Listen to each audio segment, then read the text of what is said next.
Ok, estamos de volta ao vivo aqui no Frente a Frente, hoje conversando com a economista Tânia Bacelar, que está dando uma verdadeira aula aqui de economia, de desenvolvimento regional, de diagnóstico do Nordeste e da economia aqui do nosso país.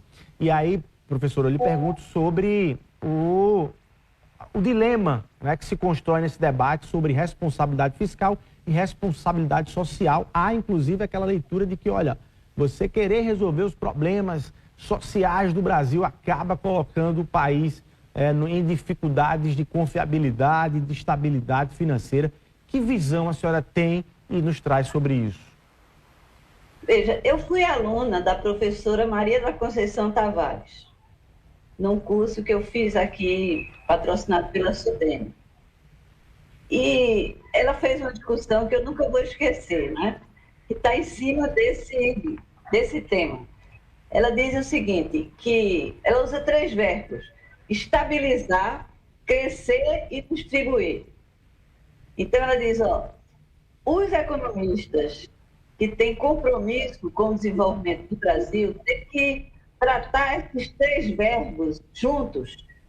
O nosso desafio não é escolher um, certo? Estabilizar, só para estabilizar. Estabilizar, crescer e distribuir, certo? Então, veja, equilíbrio fiscal é muito importante, mas ele não pode travar o crescimento, tá certo? E nem todo crescimento distribui os resultados dele.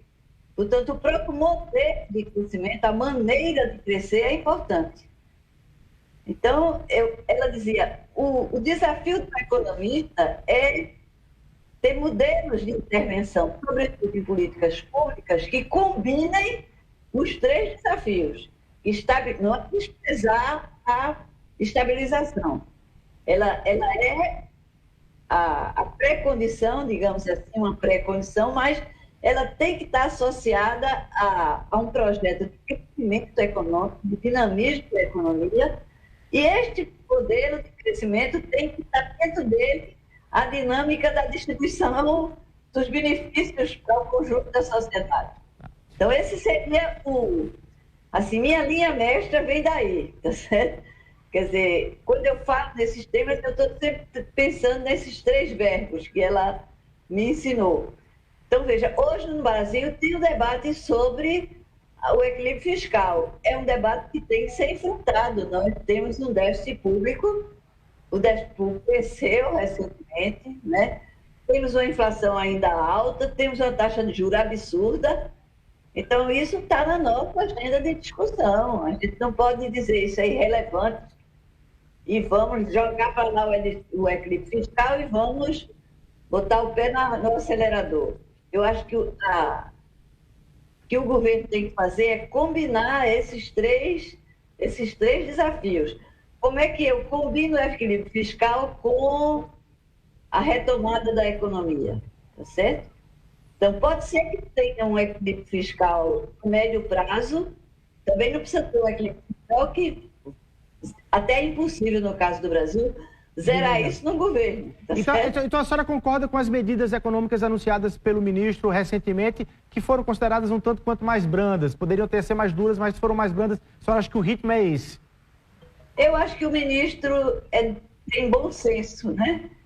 Então, eu acho que ele é um cara... Foi muito interessante a escolha dele, na minha visão, porque... A senhora aprovou logo de começo? Não é um economista, né? Não é um economista, é um político, já foi candidato a presidente do Brasil, então ele conhece o Brasil.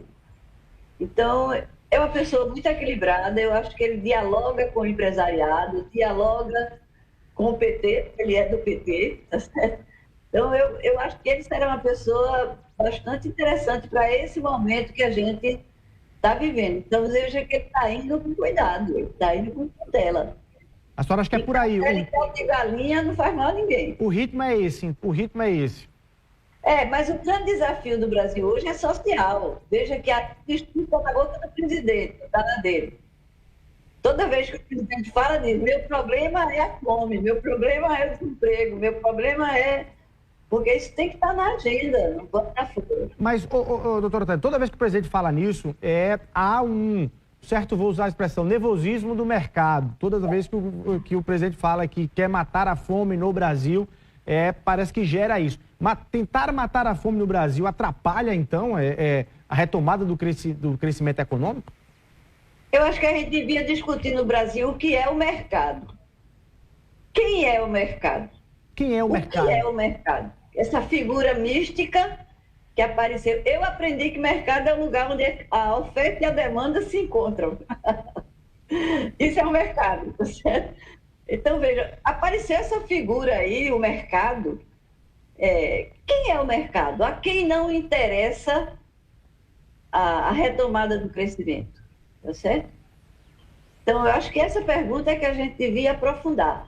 Infelizmente, o Brasil, desde os anos 90, metade dos 90, nós engatamos num movimento mundial que nós economistas chamamos de financiarização.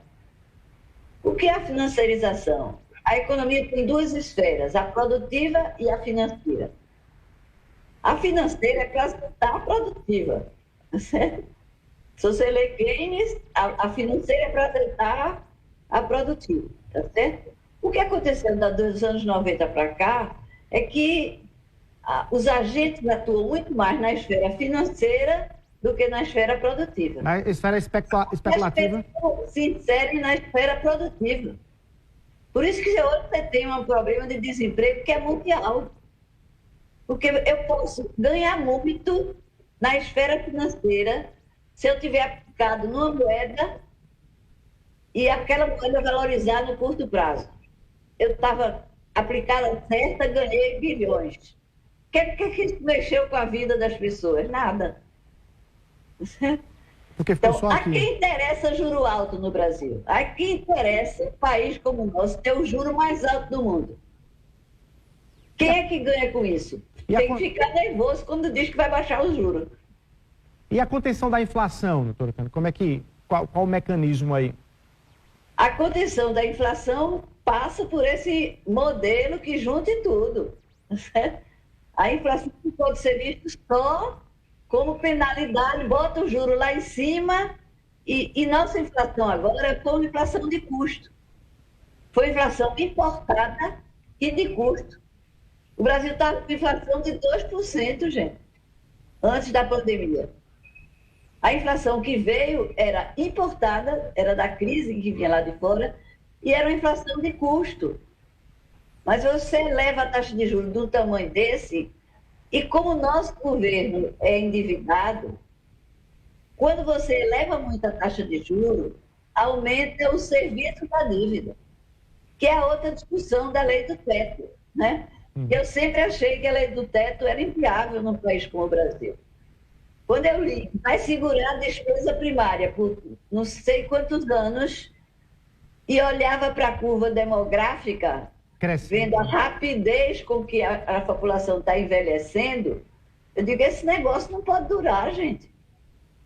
Como é que eu posso segurar a saúde num patamar com a demanda por saúde crescente? Então, tem que ter um outro modelo. O teto de gastos, ele tem prazo de validade e será furado em algum momento? Já foi. O Bolsonaro já rompeu há muito tempo, porque ele era inviável. Aí, nesse sentido, eu lhe pergunto, existe um debate sobre reforma tributária no país. A senhora acha mais importante a reforma tributária ou a revisão das reformas previdenciárias, das reformas trabalhistas? Como é que a senhora vê esse pacote aí? Existe também um nervosismo do empresariado com a possibilidade de de revisão da reforma trabalhista, da reforma previdenciária. Que leitura a senhora tem também sobre esses temas? Veja, eu acho que a reforma tributária devia vir antes. E acho que ela vai vir antes.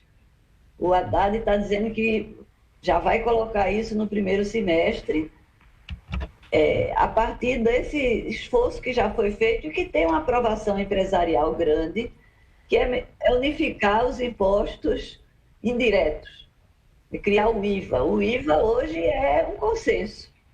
A discussão está nos detalhes. Agora, diz que o detalhe é onde mora o cão, né? Mas, veja, essa reforma é muito importante, porque ela pode ajudar a tirar o Brasil da estagnação. se você der uma equilibrada. Porque, veja, os empresários brasileiros reclamam com razão que o nosso sistema tributário é uma loja de loucos.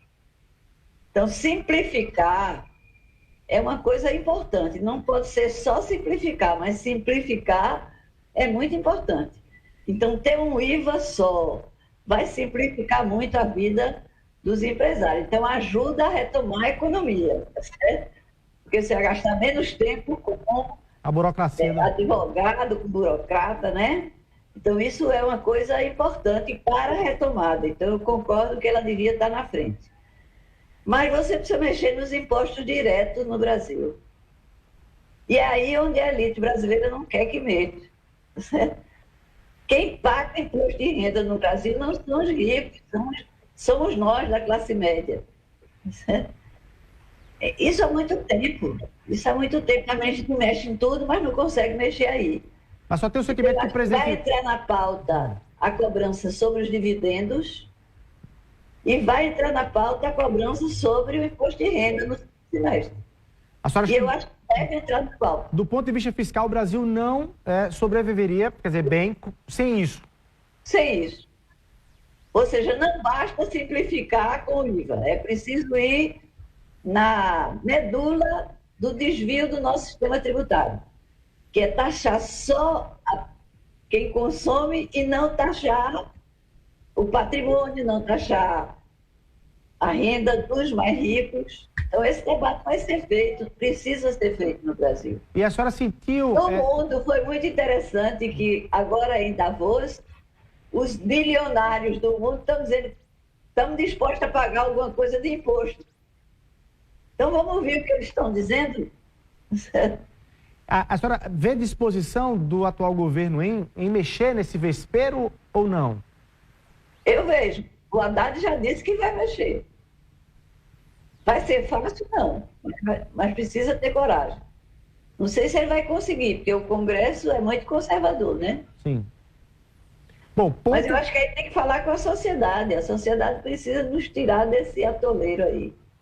Ponto seguinte, a questão de revisão da reforma trabalhista. A senhora acha que é importante para a retomada do crescimento ou ela também, enfim, gera um ambiente de nervosismo, né, no empresariado, de instabilidade, enfim, e afasta investimentos?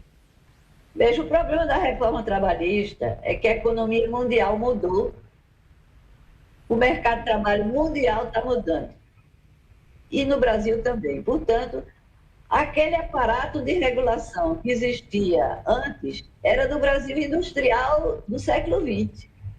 Isso não vai voltar mais, gente. A gente tem que regular o Uber. O cara do Uber não pode trabalhar e quando adoecer, morrer.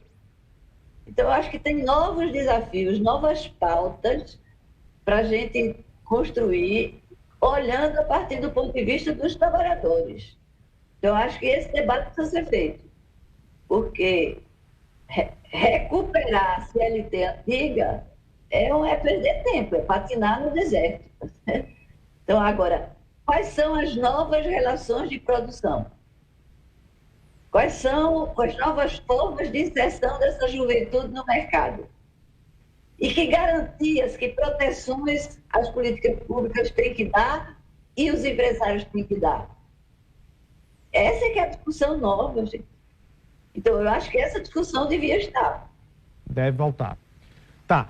Doutora Tânia, vamos rapidinho para mais um intervalo comercial para a gente voltar aqui e concluir nosso bate-papo. Queria até agradecer já as pessoas que estão acompanhando aqui, já estão mandando mensagens, teria até perguntas já para a professora Tânia aqui, mas infelizmente não tenho como fazê-las todas aqui, mas agradecer você que está acompanhando Frente a Frente. Aproveitar para mandar um abraço especial para o Vale do Mamanguape, para a cidade de Mamanguape, mas para a região toda ali, aqui do litoral norte da Paraíba, sempre acompanhando Frente a Frente. Rapidinho, um minutinho e a gente volta.